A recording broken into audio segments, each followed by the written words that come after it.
sweet, sweet lips, your perfect nose, your rosy cheeks, your 10 little toes, your precious little pee-pee, your wondrous size, your tender bottom, your pink chubby thighs. We've waited so long for you to come. I'm your dad, and I am your mom, and we can see it's perfectly true. You're perfectly, perfectly you. Welcome to BEPE Presents. Birth and Early Parenting Educators is an alliance of professionals interested in and focused on the first period of human development from conception to birth and breastfeeding. This is a dramatically important aspect of human development, perhaps the most important time for human beings in their development. And this is because we've learned recently that the baby in the womb is extraordinarily sensitive and vulnerable and open and communicative, as we were never able to know before. And we want to get the message of these new discoveries out to parents so they can benefit from them as soon as possible. This program you're about to see is one in a series of programs that we've prepared for you, which we hope will be very fascinating and illuminates this period of human development. You're perfectly, perfectly you.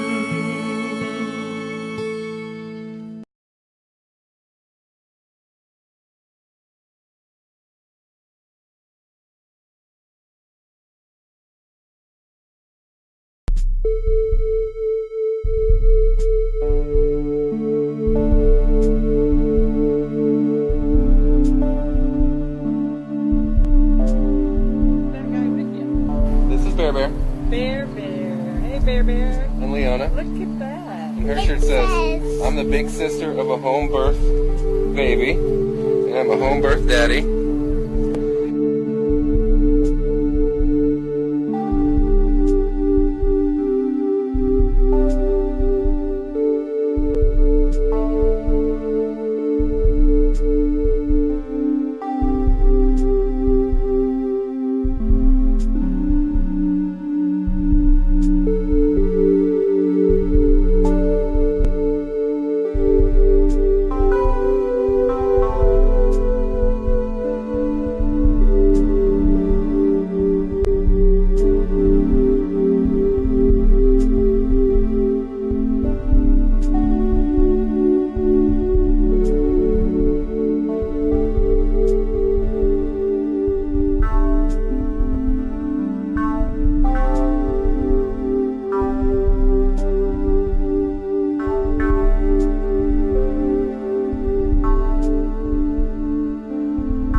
The rough handling, yeah, I'll put it to you this way. When I am in someone else's home, especially someone that is in their 60s and above, that has had more life experience than I have, and they're telling me about things, or they're showing me something, you pick up certain things that have no real significance as ever to that person. And you touch them in ways like they're a relic or that they're the finest china. It's a matter of respect. When you pick up something that is important to someone else, even if it's not fragile, it could be his his trophy that's, made of brass and wood and solid as a rock, But you handle it gently, and you touch it where you almost don't want to put fingerprints on it. You give something that means something to someone else. You give it respect in the way you handle it, in the way you meet eye contact with them. I do feel a lot of times that's not what you get in the hospital. This is now the most precious thing in your life. And to have it just be moved around, why can't they give... I'm not saying they're harming the child. That's a question. But all I do know is that I want them at that moment to give this new being respect. For me, give me the respect to say, this is now the most important thing in my life. Can you treat it as the most fragile thing in the world?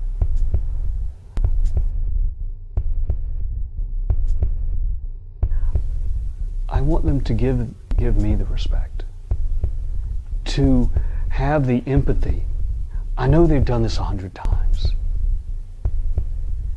I know this is just another birth, but it's my first. I'm very supportive of having fathers present the entire time, and sometimes I'll even let the fathers help deliver their babies.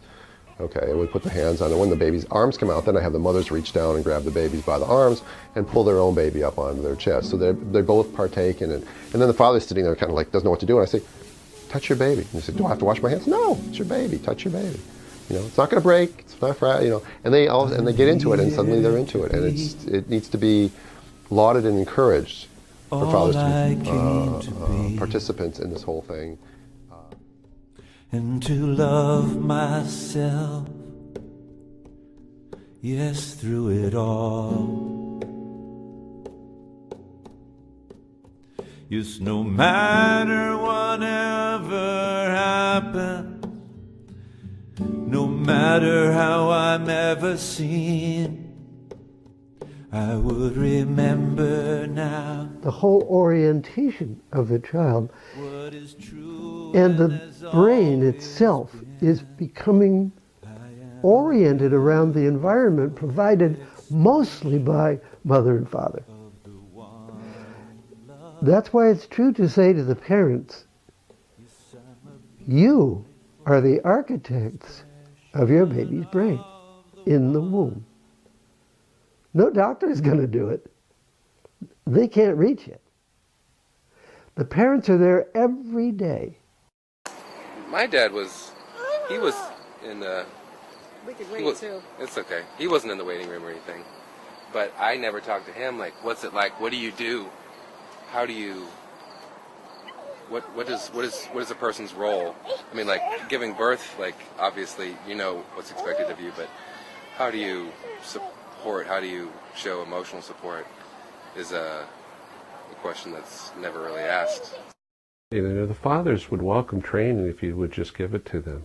They want to be full participants, and it would be better for the baby. And if you think making better babies is the way to make a better world, you better start, including the fathers, because in the beginning, they're half the equation.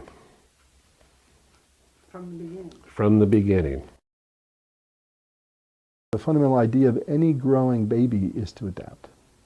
Because it has to adapt. It has to be ready. It has 9 months to go from a couple of cells to hopefully a two-legged, two-armed being with a head and 5 senses and a digestive system and so forth. And it has to come in ready to adapt in a very fragile and intimate state. So the baby is constantly listening, tuning in. Every emotion that the mother has, the baby has the peptides flowing through its own body. On a chemical basis, its consciousness is tuned in. It may not know the words, but it knows the feelings and the experience. It begins to get the adaptive environment of the family. The parents are there every day, shaping, forming that brain. Now, most parents never thought of that. Is the family express their heart? Do they deny that? Are they an angry family? Are they tight? Are they weak? Are they dense? How does the family hold this in their body? Because that's the style that allows that family to survive in that milieu. Babies learn this. Babies learn all this from the father, and there's a much more energetic connection, and there's a much more physical connection with the mother. That the same kinds of mechanisms of nutritional thrift that a fetus develops around lack of nutritional resources like food or oxygen, another very big one if the mother's smoking, the fetus can also develop these mechanisms of relational thrift, you might put it that way.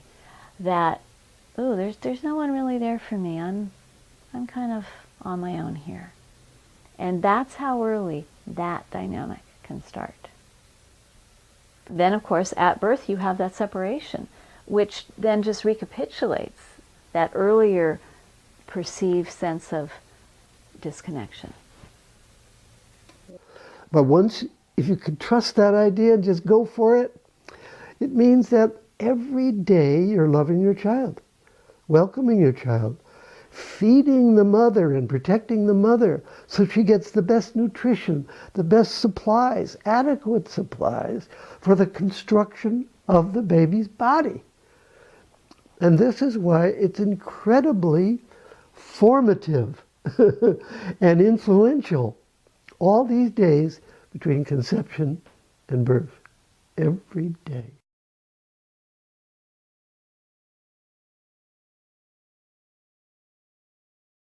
You see the old 60s and 70s sitcoms where the father is just out there pacing, smoking cigarettes, and then somebody just bursts out and tells them, and then they get an opportunity later to go to the glass and see them all lined up, and a nurse comes and shows the baby. You laugh at all of that, and I'm thankful that we're not in that place anymore, but I do still feel a certain amount of, you got to be over here, sir. Things have changed. We'll allow you in the room, but that's about the best you can do. Thousands, millions, and billions of people on the planet that have done it with, less facilities than our hospitals and everything. So it just seemed like the most natural thing that I could do. And so I just educated myself. I just educated myself on all my options. And I educated myself what hospital births were.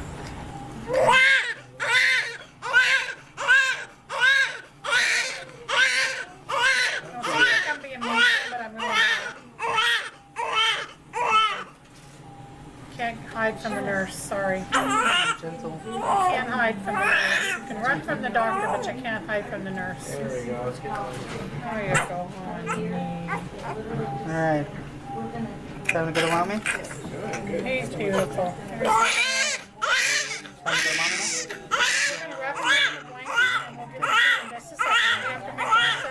The sound of that cry is a special kind of cry. I'm being really needy today. It's panic. It's not like other cries. Baby is hardly able to breathe. He's desperate. Expressive. I'm a beautiful expression of the one love. His head is just not cooperating.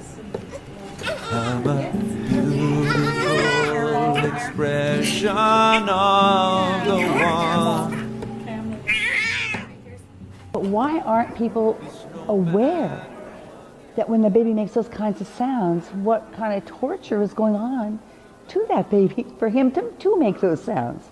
That kind of crying is a clear message, distress. He's upset. And they're not reacting to his being upset.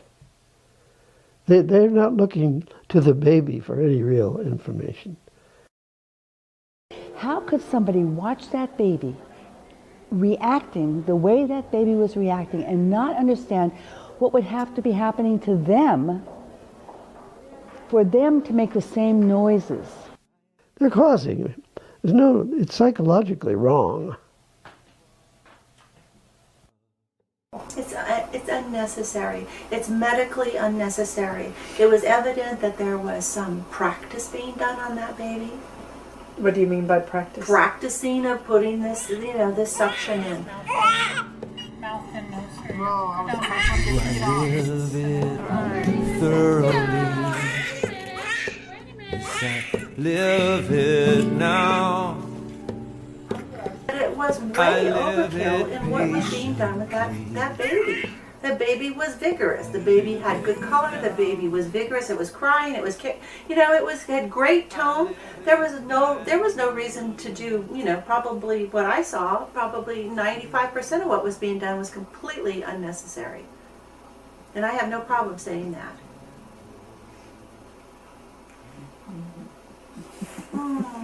It was my baby. Oh, my grandson. Oh, I'm sorry. And I don't know if I'm doing this for our family healing or to get it out there. Let it shine on through the beauty of my soul. I want to take the camera and I want to know if it's okay if we film you at the doctor's office, and I wanted to show Mama how to talk to the doctors and the nurses. Because that when you were born and then all those people did all those things to you and you kept saying no and you're trying to get away. And I want to show Mama how to talk to the doctors and the nurses to say, you need to slow down and you need to talk to Andrew. We need to start getting in touch with what is this baby feeling? This baby, I mean, look at a baby. The brain is developed. There is no time from conception forward that the brain is not fully functioning for that developmental stage, and it's a continuum of development. So that I'm sorry, but the medical profession treats humans like they are pieces of meat. And they do that to adults too, but they do it terribly to babies because they say the baby doesn't remember, the baby doesn't feel, the baby doesn't have needs. The whole concept of the mother-child attachment and how that's core for life is totally ignored, and it's bizarro world.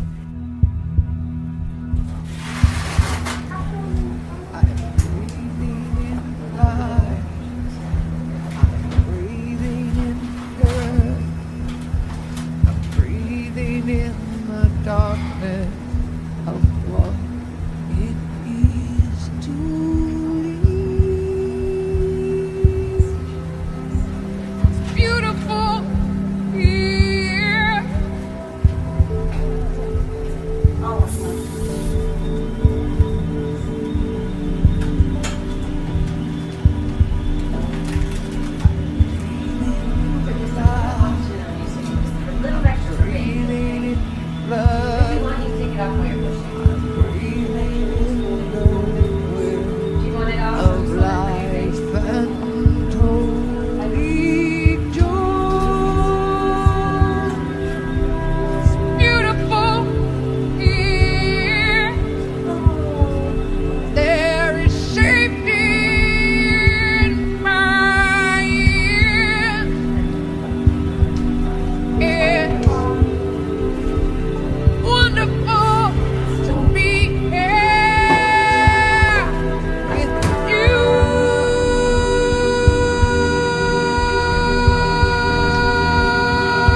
What will I think of this world?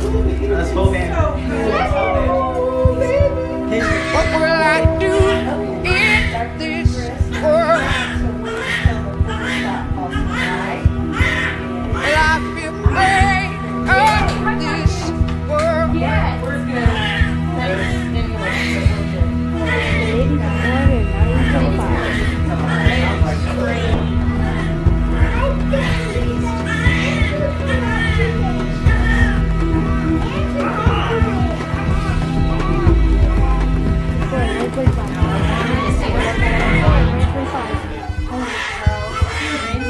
That's pretty close. I told you.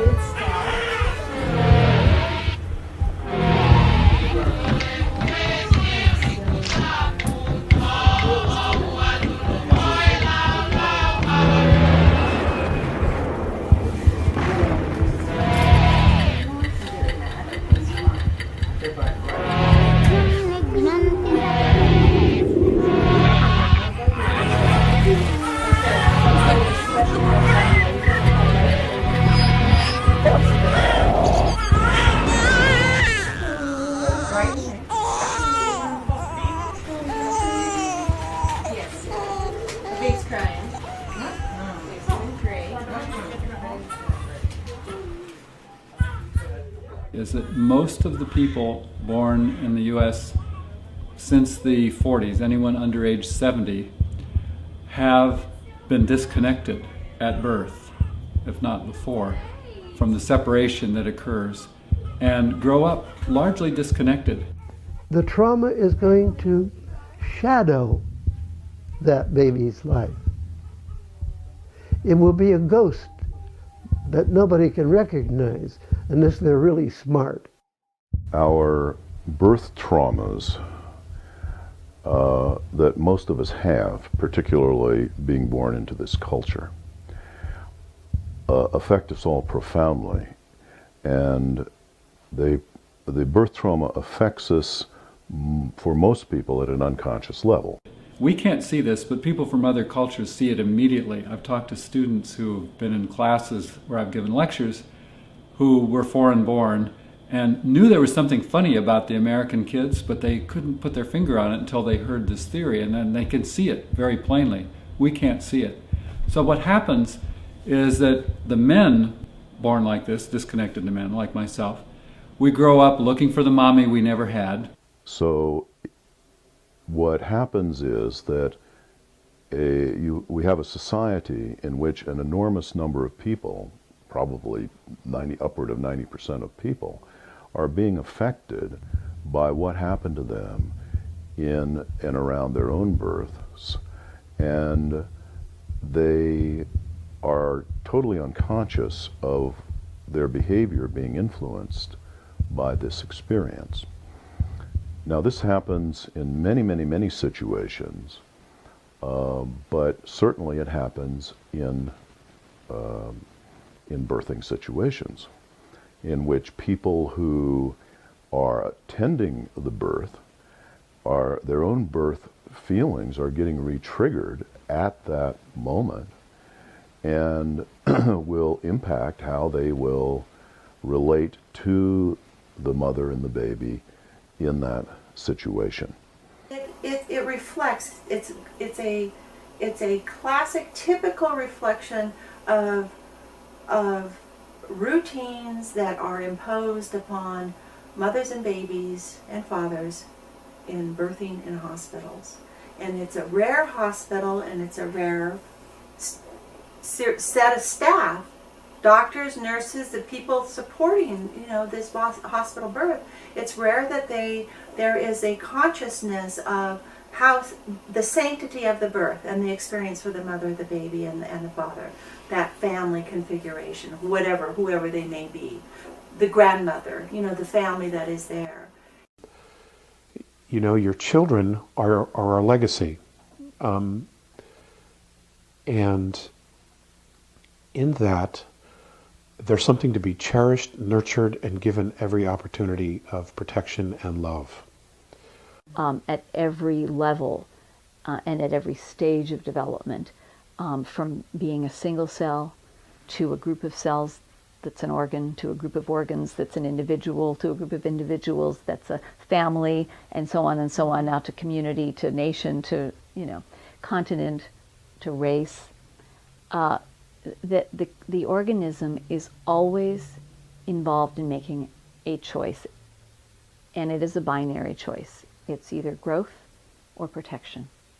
Fundamentally, down at where the computer actually does something, the processor itself is done in a machine language of zeros and ones. So in a sense, we can look at our synapses as either firing or not firing, and in an analogous way, we have a kind of a machine language, if you will, of our body, and these are synapses are fired by neurotransmitters, basically. I know we have hundreds of different neurochemical messengers that are necessary for the regulation of the body. A cell has millions of receptor sites on it, and those respond to the environment. The brains of the cell are in the membrane, and it signals what goes on inside the cell. And that complex process, the machinery of the cell making all the stuff that's needed to run the body, is regulated by what's outside the cell. The cell signals that, and the signaling goes on between cells, and you know, the higher level functions of the brain signal through the nervous system and all that. So this is an important aspect to be aware of, that this has a profound effect at a very, very early stage. So that would refer elegantly to connection-disconnection, because when we're in connection, whether we're in connection with our other cells, our colleague cells, or our colleagues in the family, that we feel safe and we feel connected, and that's when we feel that we can grow. Then we're in growth mode. When there is disconnection, that's when we, disconnection can take many different forms and look like many different things, but that is when we feel that we need to protect. The whole concept of the mother-child attachment and how that's core for life is totally ignored, and it's bizarro world. It's totally, absolutely bizarro. That there is no time when the brain development is not happening. What fires, wires. In the womb, in the labor, in the birth, in the hospital, anything happening to that baby, the baby is experiencing it. That's how we know the brain works now. From the research in the 90s, we know this as a fact. The baby is experiencing something. That's why they put up colorful things. That's why we go do-do-do to them, talk to them, because the brain fires what's happening and then it wires. And they're, along with the regulatory peptides and so forth, all these neurochemicals are what create our experience of life and make us do what we do throughout our life. Our behavior and so forth comes out of that. If I were to boil everything that I talk about and write about really down to its just essential little nugget, it is about that binary of connection or disconnection. It's really, really quite that simple. It is a profound, profound, profound time in the labor and birth and the immediate hours afterwards. It's a short, short time, so it gets totally blown off. Oh, it doesn't matter. It matters so much that, I mean, I can't tell you how much it matters. What comes in the way of a very early pattern is really important, because we tend to go where, follow the groove that's there. And so if we form this groove very early, the ball keeps rolling down the groove throughout our life. We never, ever, ever, ever separate the mom and the baby. The baby goes directly to the mom's belly and stays with the mom. He doesn't belong with me. He belongs with his mother and father. Where a person feels that they are in the right place to be here, You know, to be welcomed here. Yeah, you're in the right place. You're right there. You went from here to here. Yeah, you're in the right place. This is the neurological basis of empathy, the initial empathic bond between the child and the mother. This is where it all starts. And if you sever that connection, who knows? That mother-infant separation is so important for the development of aggressiveness in a culture that has to be controlled by the experts.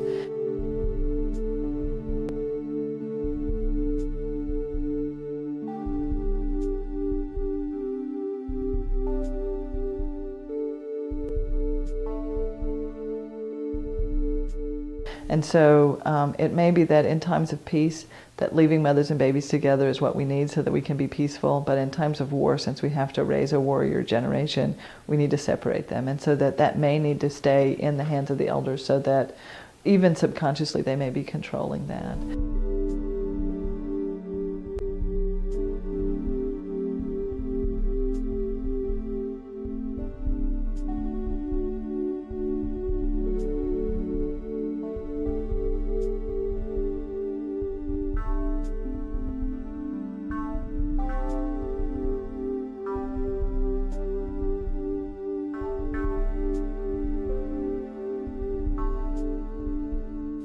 Be kind to this human being. This is a soul coming in. This is their first experience. They've been in the mother's womb. They know nothing of the world until the mother, and this is their first experience. And in those first minutes and hours, they are going from being a water being to being an air-breathing being, and all of their systems are changing over. The heart, the kidneys, the lungs, everything, the brain is all going through a transition.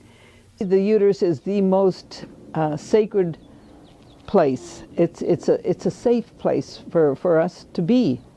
And when we intervene with, or interfere, or whatever it is that we're doing with what's going on with the baby, without even asking the baby's permission or the mother's permission, I think we have overstepped our boundaries. The thing with medicalised birth is we introduce one intervention and that causes problems and we need another intervention, and at the moment we have a system that can cope with all the side effects from those interventions, and ultimately it's safe in one sense that we generally don't lose more babies. Babies don't die as a result of these interventions, so we can sort of prop up the system if you like. But what we don't know is what are the long-term effects of some of those interventions, because we talk about the baby's brain. The baby is at a very vulnerable stage of brain development through that birth process. For the days and hours and months after birth, the baby is still in a very vulnerable stage of brain development, and we're feeding the baby drugs, and we're depriving the baby of blood and oxygen, and we're removing some of the protective factors for the baby that protect the baby's brain at that time, and we really haven't measured what the long-term outcomes might be. We have many choices in the world, and with children, you always want them to go to the best school. You don't want them to do drugs. You want them to have sex at a certain time. You want them to make the right choices. And those may or may not be controllable. But the one thing that we can control is the way we bring them into the world, with consciousness, with love, or with unconsciousness and drugs.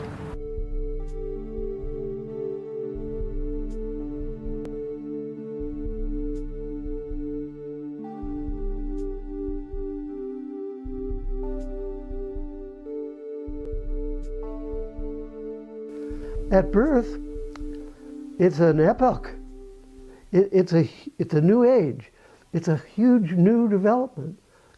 Again, it's not rocket science. You're trying to put all the pieces together. This seems like the first piece, and if the first piece is missing, then all the other pieces don't have something to connect to. And my question is, why does society not know this? Why does society not see this? And any father with a good heart can catch on to this. I mean, as a father, it makes me reflect. As a therapist, it makes me reflect.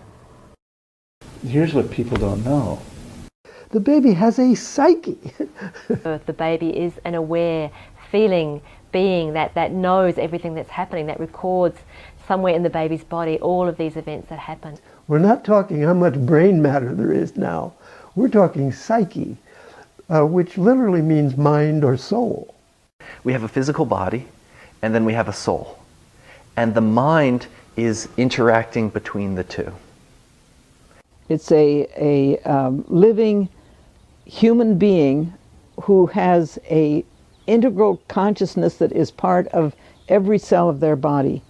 And from the moment of preconception, I believe that even before conception, the entity who is wanting to come in is part of the environment. But the idea of the prenate being conscious and its character being developed in the womb is not accepted in the mainstream psychology. Not a job. It's bringing a new soul into the world. You know, you see the presence of God when you see a new life.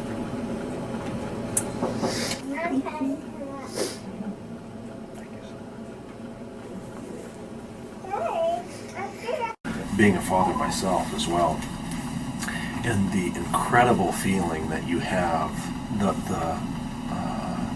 the feeling of love that you have, and kind of the overwhelming feeling. It's interesting, and it's amazing that we have the opportunity to be present at a time that is truly one of the most sacred events in your life, in your baby's life. And we, who generally walk in as oftentimes as complete strangers, have that opportunity to be there. It's a different realm of awareness and knowing. You have a soul, you have a body with the momentum of the ancestry, you have a consciousness that comes in. Whenever the soul enters the body is a matter of discussion and a matter of, because I think it's different with different babies, but it's still consciousness. A lot of people, they're using a lot of Tibetan Buddhism, and so that's when they talk about consciousness coming in, and people use the soul coming in, either the 4th or the 7th month, but that's not the soul, that's the thinking, conscious mind. The soul is there from the moment of conception. Every cell in our body has consciousness. My fingernail cell knows it's a fingernail cell, and my nose cell knows it's a nose cell. Well, why do we think that the baby who is evolving and developing doesn't know that it is conscious?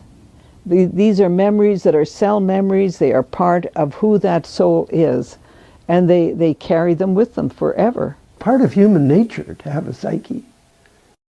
I think people know this. I think people intuitively know this. I think spiritually we know this. And when I started, the funny thing is I read to him a lot before he was born, and talked to him a lot, and touched her belly and things like that.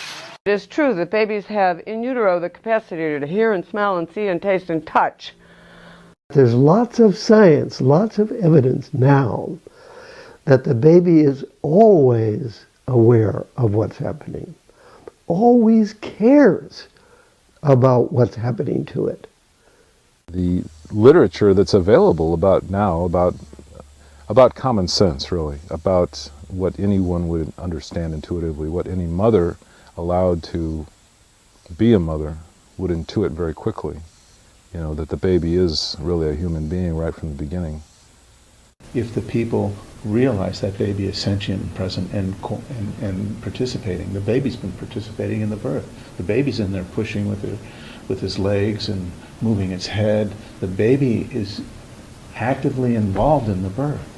Coming out of the womb, leaving that safe, soft, smooth place.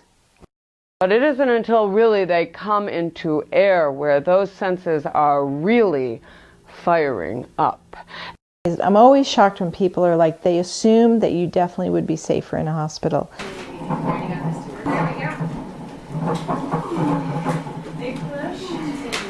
And then there are people who think that just because you're at home with a midwife that you're safer. Very tight cord. Very tight cord.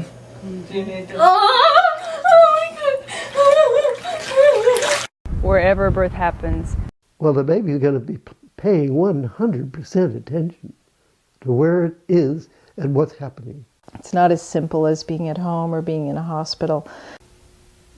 Sometimes home births don't go well, sometimes hospital births don't go well. That's the reality we all face.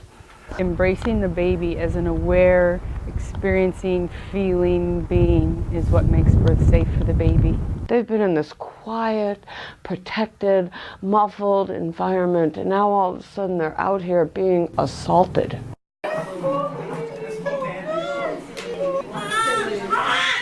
By all of us, dried and hats and rubbing and suctioning, and the baby is learning from what's happening, good or bad. Even when it just right out of the chute, you know, they're learning things. The learning doesn't stop. It goes on from here. If it's bad learning, it's going to trip the baby up. Therefore, we need to be really sensitive and really careful about how we handle babies in those moments after birth. He was over there screaming his head off while the doctor's doing their routine, you know, telling him off. In this case, it doesn't look like it's necessary. But assuming the procedure is necessary, the baby, even right after the birth, is capable of cooperating with the procedure. And he's screaming his head off, and I started talking to him, and immediately he stopped, and he looked over at me. And we made eye contact for the first time. And then, you know, they're still doing their things, so he turned back and started screaming again. You know, your children are a legacy. In that, there's something to be cherished, nurtured, and given every opportunity of protection and love. We're very happy we have a little boy. Yeah.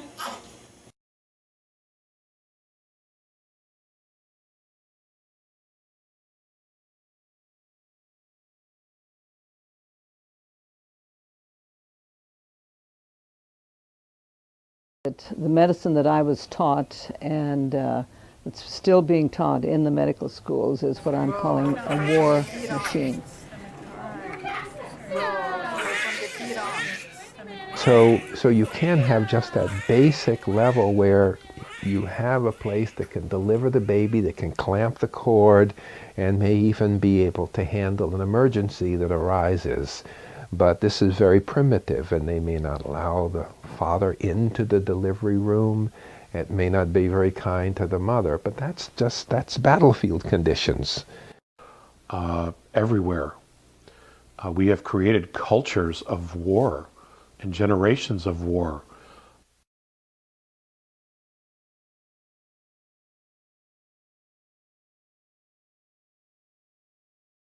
Everything that we're taught has to do with killing. We kill bacteria, eradicate AIDS, eliminate diabetes. Our whole focus is on destruction. You're thinking more about life and death choices because the doctor has put these things in your mind. You're stressed out, you're lacking sleep, you're lacking food. And it's making major life decisions in situations where you normally wouldn't want to. It's almost like a war zone, I'd imagine. I don't mean to compare it to war at all, but authority and roles and responsibilities trickle down through the organization, down to the front lines. Men do very well at delegating the tasks that need to be done to get the objective met. And that's especially how the military model is derived of. There's a general at the top, he sets his policies and he declares what the targets are. And then he delegates the tasks of how to identify them, when to attack them, on down through the ranks, all the way down to the private on the front lines who is going to go in and shoot the enemy. So a friend of mine, she works in a birthing ward, and she has chronic fatigue, and she doesn't like the way the doctors treat the women. But it's hard to be a doctor, and it's hard to be a nurse, and the hours are long, and you've got one mother after another, and one baby after another, and you're doing this stuff, and it becomes an assembly line. And people become robots. Everybody is dehumanized. That's what it's dehumanizing. And they don't even know what they've lost. So the nurse, no, they basically have the job. They're very well trained to put you on the assembly line of starting with whatever they're starting with and end up at the finished product. I've heard stories that some nurses start taking bets on how long before the family breaks and does what we want them to do. And they actually make it their mission to make this family have a American standard birth. And it's their training. But it's important to remember. It's important to remember that the patient is essentially a customer, and one of the customers always right. Because your son's over there all muddy. Yeah, it's pretty cute.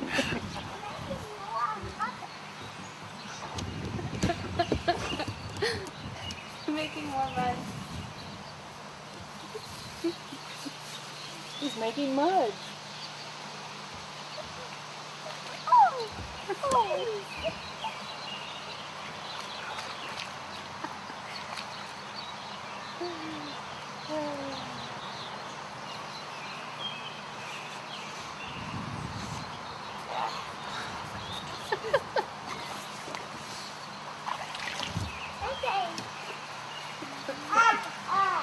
So you were saying? Assembly line. They put you on the assembly line? Nurses are very well trained in what they do, and they're trained to get people in and out of the hospital as quickly as possible, and with as little liability as possible. And it seems, I don't know, to me it seems a little negative to look at it that way, but really when you understand it, it is, you know, they're running a business, they're employees of a business, and the business says we need to lower costs and increase productivity. So the faster you can get somebody in and out of the hospital, or the longer you can keep them there while charging them, is beneficial to us. When they're in labor and they're not doing anything, you know, IVs, obviously you can't charge much for that. If you've got to have a factory going in order to be able to afford the prices of what it costs to be in practice. And to me it sets up like a franchise for doctors, you know. Okay, you come in now, you get this first cesarean, then afterwards you have to, you can't have a VBAC, so you have to get another cesarean. I was the first, and it wasn't by choice.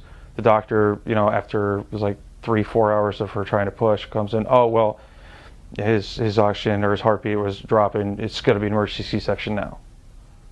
Who's to say if they didn't wait 5 more minutes, you know? This one young woman needs this doctor from this first birth all the way into to middle age, and then later on, and they just keep coming back. And once you have, you know, once you have as many patients as they have, that sets up a lot of income for these doctors. And but C-sections, 10 grand or whatever it is, that's in and out. Doctor's done in 10-20 minutes. That's an excellent thing to push. It's upselling. Would you like fries with that? Do you want that supersized? Would you like a C-section with that baby?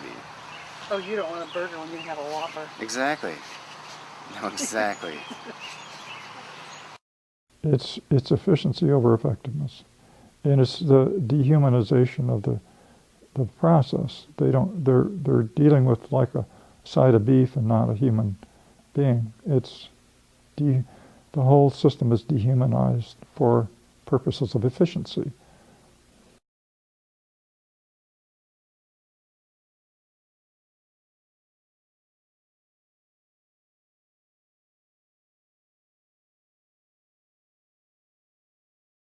everybody's making so much money off of this, you know, why would they say it's not okay? Why would they tell us not to have cesareans when there's so many people making money off of cesareans? Economies based on war, you know, where it's all about war.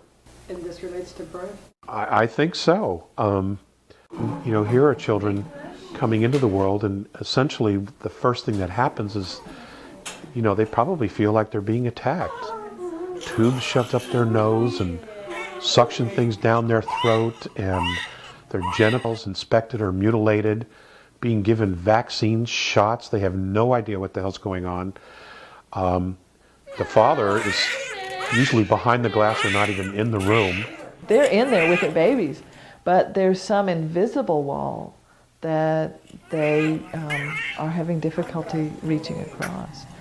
If he's saying anything, you know, it's being overridden by nurses and a doctor who the baby doesn't know. All right. Time to go to mommy? He's beautiful. Time to go to mommy now? We're going to wrap him up in a blanket and we'll get him in just a second. We have to make an assessment of him, okay? We know about the two common sorts of understandings of the sympathetic nervous system. That's fight or flight in an overwhelming situation. There's a third option, which is sort of a safeguard option, and that's the freeze response or the immobility response. In a different situation, like if we were just sitting here right now and somebody came along and did that to my child, there's no way I'd ever let him touch him like that. But when you're in the hospital and it's their rules and their turf and you're lacking food and sleep and everything else. And in that situation, tremendous energies are built up in the system of the person, but they're sort of internalized as something that never really gets completed in terms of bringing energy and blood out to the muscles and fully mobilizing a fight or flight response. And so the freeze response, I think, is often happening with the dad in a hospital situation. And the mother is being cared to, but she's apart from the baby. I mean, in hindsight, looking at this,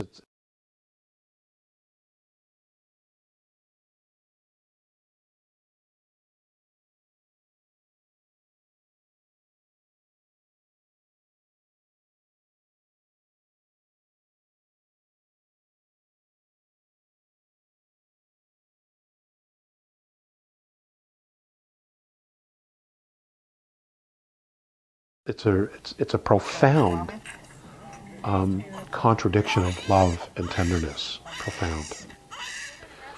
And it really is food for thought as to, God, what are we doing?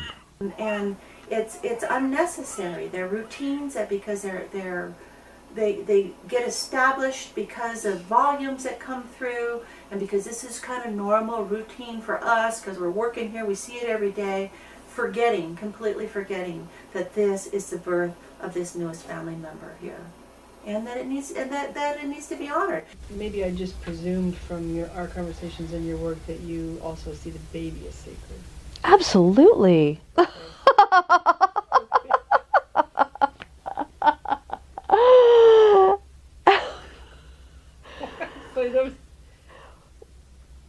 Absolutely. Absolutely what?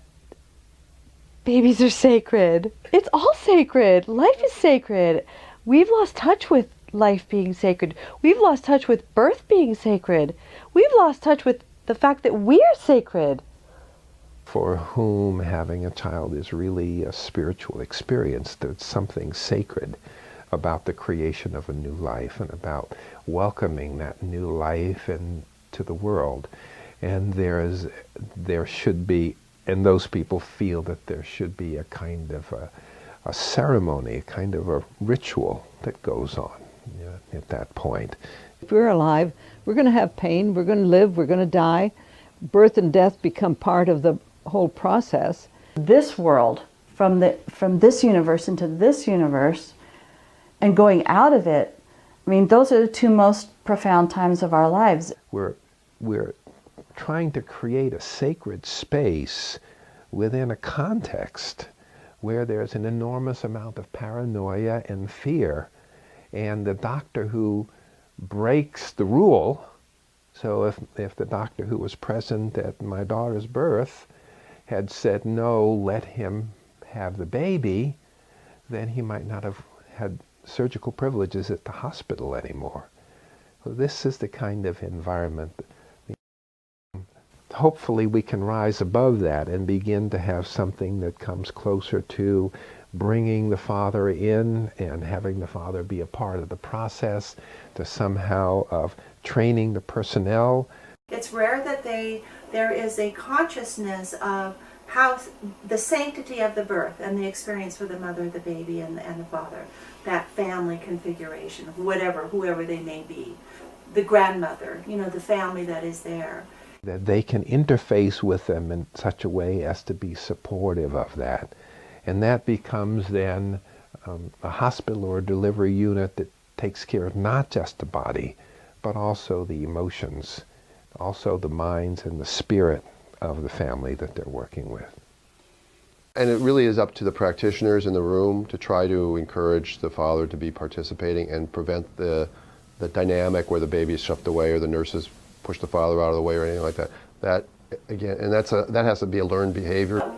What really hurts me is that and having worked in it as long as I have, it hurts me that it's not recognized and respected. That we can do it. We could do some very simple things that did honor that baby, did honor the mother and her experience, and support it in quiet, gentle ways that would benefit all these things we know. And it would not be a real huge sort of thing to be doing differently, except in the mindset. Well, when you see babies born through the midwifery model of obstetrics, you see a a whole different scenario, both not just in the parents, okay, and the bonding that goes on, but also in the alertness of the baby and the comfort of the baby and the less irritability of the baby. Now, does that make a long-term difference? I don't know how you know that.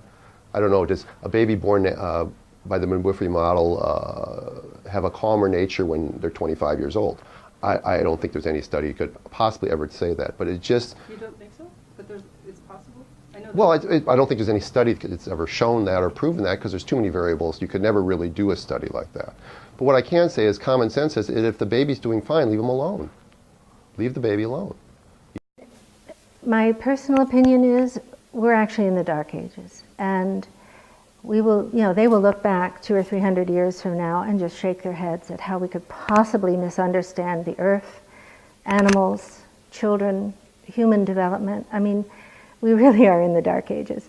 And the Association for Pre- and Perinatal Psychology and Health, I think, is one of the lights in the dark. Because these people, my people, have for the last 25 years been saying this. They're pioneers. And in the beginning, we were really on the fringe. And in our society, which is predominantly a religious society,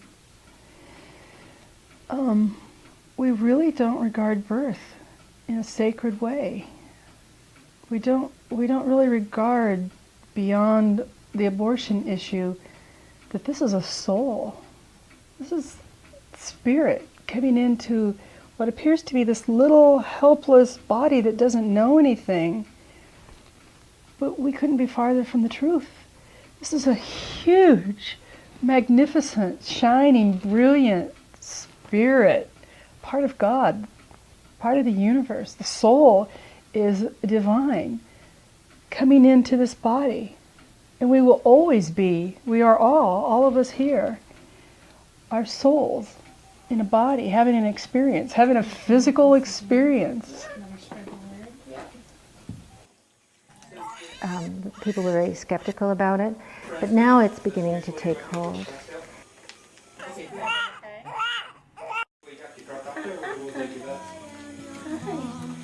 We can see that's perfectly true.